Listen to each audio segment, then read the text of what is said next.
Rossiyada bo'layotgan millatchiliklarga qarshiman. Rossiya hukumatidan esa bularga befarq bo'lmasliklarini so'rab qolaman. Kuni kecha Rossiya maktablaridan birida 10 yoshlar Qobiljon degan tojik bolasini o'ldirishganlariga nisbatan yozilgan she'r. Haddan oshdi qarang mushriklar. Chiqarishdi har xil qiliqlar, abzga oldi millatchiliklar. Musulmonni bolasi o'ldi. Kelib bir millatini so'rab, ruslar o'zin millatin qo'llab, tojik bolasini pichoqlab, musulmonni bolasi o'ldi. Bu qandayin vahshiylik qarang. Ko'rib bo'ldi asablar tarang, ko'proq rusni ko'tini yalang, musulmonni bolasi o'ldi.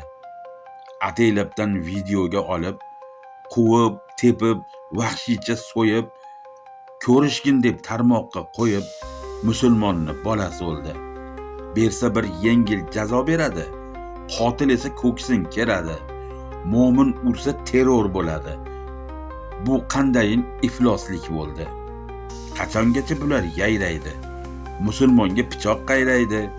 Putin degan qayga qaraydi? Bugun rusga nafratim to'ldi.